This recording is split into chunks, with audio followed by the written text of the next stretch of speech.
नमस्कार मित्रों, मैं एस.वी. भारद्वाज आपका अभिवादन करता हूं।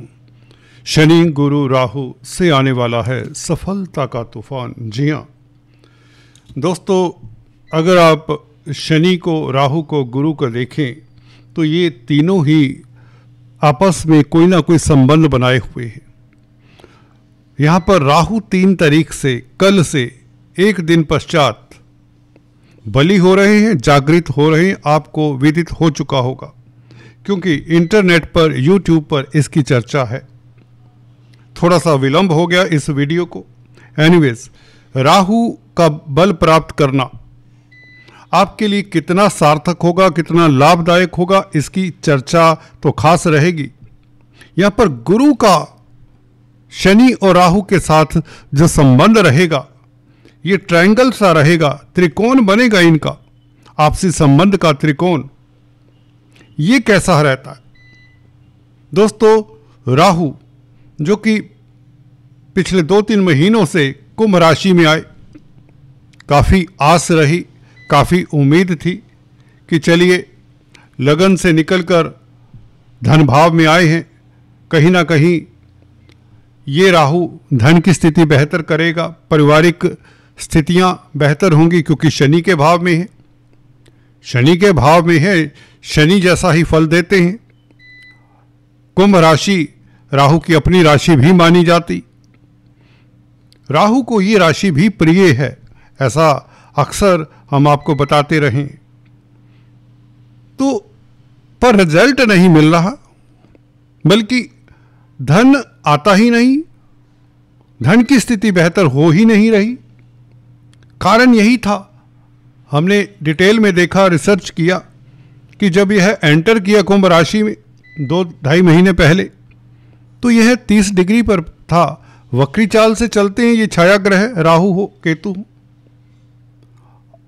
अब जाकर यह 23-24 डिग्री के पार पहुंचा। कहने का मतलब जागृत अवस्था में पहुंचा है, तो ये सुखद फल देने की स्थिति में आ जाता। एक तथ्य तो ये है, ये तो आप जान चुके हैं। जो मैं बताने जा रहा हूं आपने शायद अभी तक ना सुना हो, कहीं नहीं छपा होगा। वो शनि के बारे में खास भी है। शनि की स्थिति अक्टूबर में कुछ इस तरह की हो रही है कि आपके 3rd हाउस में बैठकर शनि क्यों अच्छा फल नहीं दे रहे भाई? आप सोच रहे हैं कि 7.5 गई, कितने महीने हो गए, 29 मार्च को 7.5 का अंत हो गया, फिर भी हमें कोई सफलता नहीं, कोई तरक्की नहीं, कोई लाभ नहीं। देखिए, इसके कारण 2-3 हैं, एक नहीं, 2 नहीं, 3 कारण हैं। पहला तो मंगल के समक्ष है अभी भी शनि, जैसा कि देख ही रहे हैं, मंगल सामने बैठे हैं भाग्यस्थान में। हालांकि ये लक्ष्मी योग बनता है, नो डाउट है, परंतु शनि वक्री है। वक्रत्व चाल से हर किसी को, मकर लगन राशि वालों को फायदा नहीं देते। जिनकी कुंडली में शनि की महादशा, अंतरदशा, उनको तो फायदा नहीं देते। अवरोध के, रिस्ट्रिक्शंस के कारक है, कार्मिक ग्रह हैं और मंगल के समक्ष है, तो कहीं ना कहीं लक्ष्मी योग का फायदा नहीं होता, खासकर जिनकी दशा अंतरदशा हो। और अभी सूर्य के समक्ष भी आ जाएंगे कुछ दिनों पश्चात। तो कभी वक्री, कभी अस्त, कभी मंगल के समक्ष, कभी सूर्य के समक्ष, तो 7.5 के पश्चात भी, फ्री होने के पश्चात भी तनाव जस का तस बना हुआ।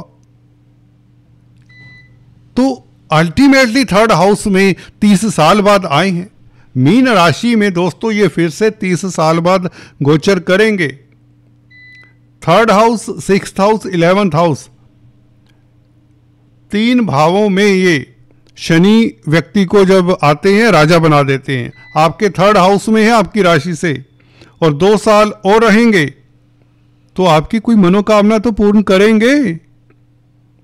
तो ये स्थिति अब आ रही है, काफी लंबे अंतराल के बाद यह स्थिति बन रही है।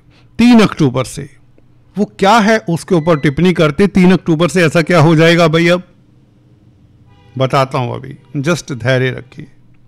दोस्तों, गुरु की स्थिति भी लाजवाब होने वाली है, बहुत बेहतर होने वाली है। खुश हो जाइए, चिंता को छोड़ दीजिए एक बार।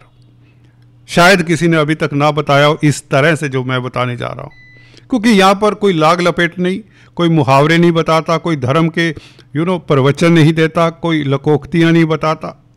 सीधी बात करता हूँ, सीधा पकड़ता हूँ, सीधा एस्ट्रोलॉजी पर आ जाता हूँ। यही मेरा एक तरीका है। चलिए, अगर आपने काफ़ी चैनल देखे होंगे, आपको कुछ आइडिया लग गया होगा क्या बताने जा रहा हूँ, परंतु पूर्ण आइडिया नहीं लगेगा। अगर आपने वो चैनल सब्सक्राइब किए हुए तो हमारा भी कर लीजिए। आपको अगर सच्ची सटीक जानकारी लगती है कि मैं देता हूँ तो अभी सब्सक्राइब कर लें, बाद में आप भूल जाते हैं क्योंकि काफ़ी बिजी हैं, व्यस्त हैं। एनीवेज, जैसी आपकी इच्छा। तो मैं बता रहा था दोस्तों, गुरु 6th हाउस में इतना अच्छा फल नहीं देते, परंतु दृष्टि अच्छी होती, परंतु गुरु अपने नक्षत्र में प्रवेश किए हुए भी काफी समय हो गया। पुनर्वसु में गोचर करें फिर भी अच्छी स्थिति क्यों नहीं? आप क्वेश्चन करेंगे, हमारे पास तो वही दिक्कतें हैं, नौकरी कर रहे हैं तो नौकरी में तरक्की नहीं, व्यापार कर रहे हैं तो व्यापार में लॉसेज है, व्यापार चलता नहीं है, मित्र साथ नहीं देते, घर परिवार में इवन कला क्लेश की स्थिति भी बन जाती, धन नहीं होता तो दोस्तों कोई साथ नहीं देता, अपने भी मुंह छुपाकर दौड़ जाते हैं, गली ही चेंज कर लेते हैं। भाई वो आ रहा है, उसने पैसे मांग लेने हैं, आपका दिया हुआ पैसा ही आपको नहीं मिल रहा, खर्चे हो रहे हैं, हॉस्पिटल्स के चक्कर काटने पड़ जाते हैं। तो गुरु अपने नक्षत्र में होते हुए भी अच्छा फल नहीं दे पा रहे थे क्योंकि शनि वक्री थे, गुरु की राशि में थे। हालांकि ये गनीमत है कि शनि ने अपने नक्षत्र में प्रवेश करके कहीं ना कहीं आपका हाथ तो थामा हुआ है मेरे दोस्तों।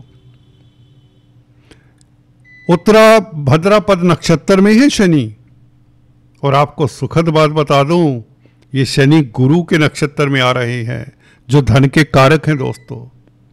3 अक्टूबर से ये उल्टे चलते हुए पिछली चाल को मूव करते हुए पिछले नक्षत्र में चले जाएंगे।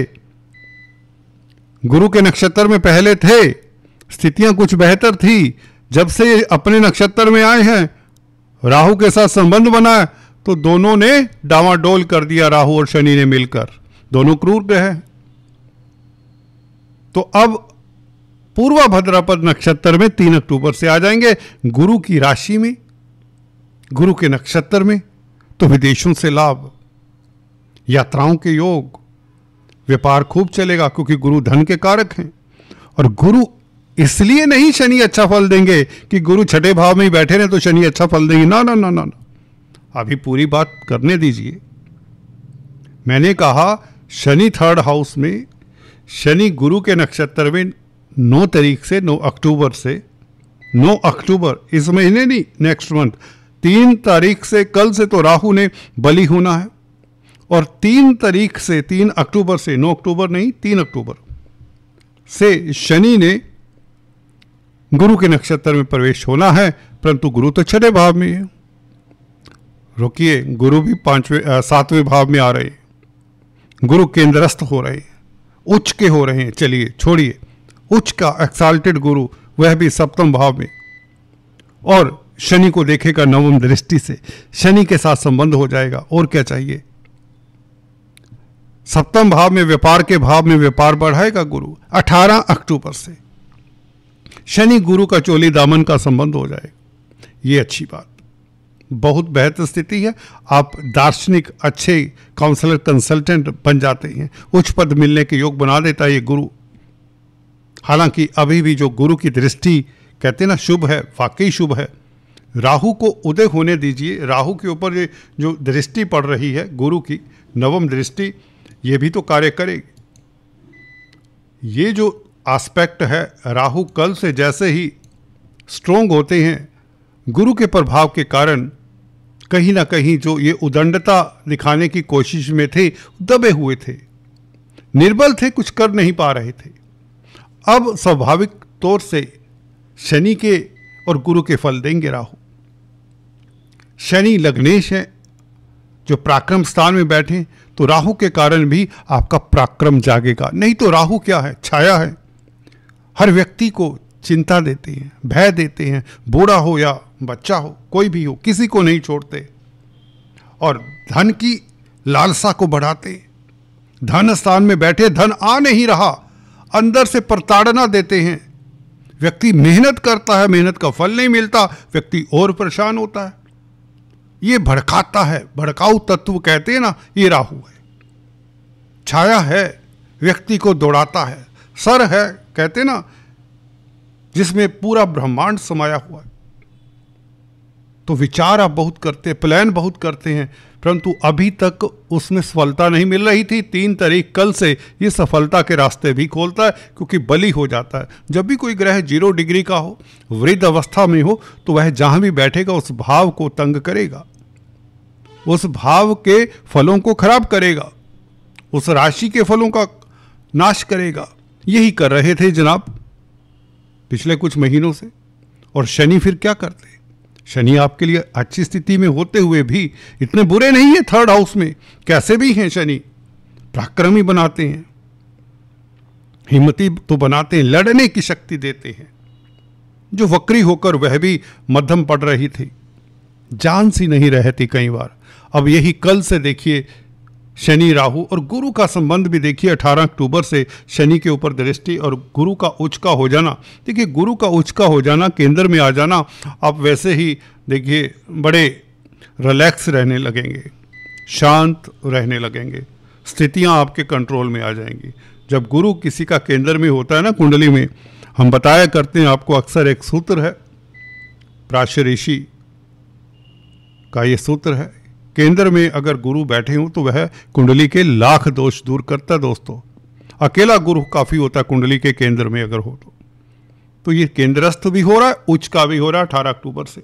तो एनीवेज मैं बता रहा था, राहु तो इनफाइनाइट डिजायर है, इच्छाओं को बढ़ाता है और वो इच्छाएं कभी पूरी नहीं होती। व्यक्ति दौड़ता दौड़ता बूढ़ा तक हो जाता है और यहां पर बैठकर कमजोर था, परंतु इच्छाओं को, धन की इच्छा को बढ़ा रहा था, फैमिली के सुख को खत्म कर रहा था। अब फैमिली का सुख मिलेगा। जिनका कहते ना पारिवारिक लाइफ अच्छा नहीं चल रहा था, वहां पर परिवार में स्थितियां बेहतर, दाम्पत्य जीवन, खासकर गुरु के 18 अक्टूबर से यहां पर आने से कर्क राशि में 7th हाउस में, तो सिंगल्स की मैरिज के योग बन जाते हैं, क्योंकि अतिचारी हैं गुरु। 18 अक्टूबर से स्पीड से चलते हुए कर्क राशि में उच्च के हो जाएंगे तो मैरिज के योग बनते, लव लाइफ आपका बेहतर होता है। तो ये राहु आपकी महत्वाकांक्षा को जो बढ़ा तो रहा था, परंतु इसके पास बल नहीं था, इसके पास वो डिग्रीज नहीं थी, पढ़ाई वाली डिग्री नहीं। ये जो भाव में घूमता है हर ग्रह 0 से 30 डिग्री, वो वाली स्ट्रेंथ नहीं थी, अवस्था में नहीं था उस अवस्था में। हालांकि अभी मंगल जागृत अवस्था में है, बुध आजकल जागृत अवस्था में है, ये अच्छे हैं। भाग्य कहीं ना कहीं साथ देने के योग बनने कल से, जहां पर इधर राहु ने दोस्तों आपके धन की कमान संभालनी है, इधर बुध भी सामने से दिख रहा है, जागृत है बुध, भाग्यस्थान का मालिक है, राहु के साथ संबंध हो, राहु ने सूर्य बुध का फल देना है। अचानक से लाभ की संभावनाएं कल से ही बन जाती हैं दोस्तों। और इधर डबल विपरीत राजयोग भी है, सूर्य बुध का बना हुआ है, बुध उच्च के भी हो जाएंगे। तो ये स्थितियां इशारा करती हैं कि ये जो कॉम्बिनेशन है ये बेहतर है, लाजवाब है। अभी तक अगर आपने सब्सक्राइब नहीं किया तो आपसे निवेदन है, कृपया सब्सक्राइब कर लें। Thank you so much.